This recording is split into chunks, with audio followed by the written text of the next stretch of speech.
A great knife is just as important as great ingredients, so you need good knives that are gonna do the job. The collection that I've put together with Green Pan are up to the task. Let's put them to the test with my Frisée salad. Look how good that looks. We're gonna start by using the bread knife, which is a serrated knife. It's very, very beautiful. I think the design is gorgeous. This is like a country loaf. I'm gonna cut a couple of slices about, I don't know, about a ½ inch thick. Then I'm gonna take the Santoku knife and we're going to dice them. This knife is really sharp. And then we're gonna toss them on a sheet pan with some olive oil and some salt and pepper. You spread them out nice and evenly on your sheet pan. And we're gonna toss these in the oven at 350 degrees, just until they start to get a little bit of crunchy, but I still want them to have a little bit of give in the middle.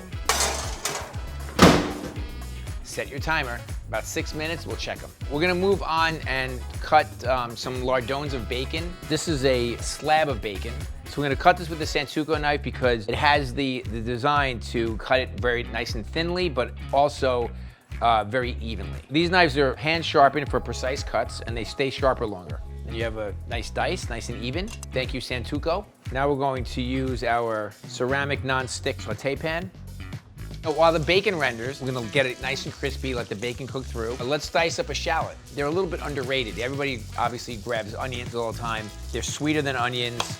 They have wonderful flavor. To mince up a shallot, I like to use a paring knife because it's a small knife that will help me get a really good even mince. The handles are incredibly comfortable. They're also very, very beautiful. Great design. It's all about balance, especially when you're trying to slice and dice things.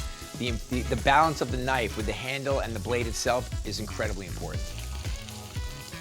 So I'm going to reserve some of the fat from the bacon because this is what's going to be the fat for the dressing to balance out the acidity of the vinegar. And we have our lardons here. So good, nice and crispy. Let's make our dressing. What am I making it in? Oh, here it is.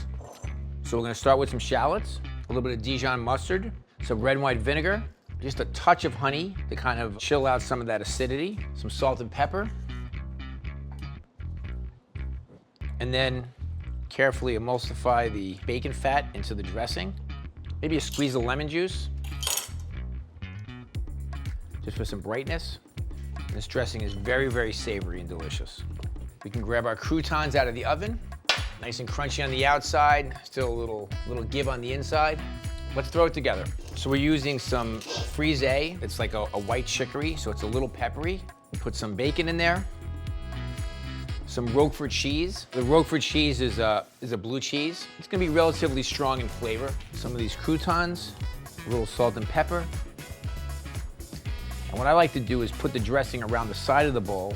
The reason why I put the dressing on the side of the bowl is because I don't want to overdress the salad. I just want to push the greens and all the other ingredients into the dressing itself so it just picks up the right amount of dressing.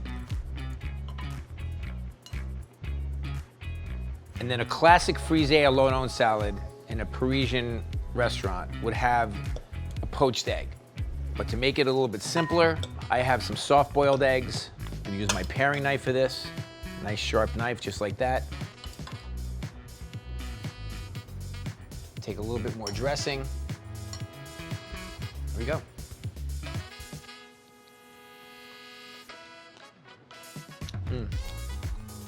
I always think of this salad as like the perfect brunch salad. It has bacon, it has eggs, and you get to use the bacon fat from the bacon to make the dressing. All makes sense.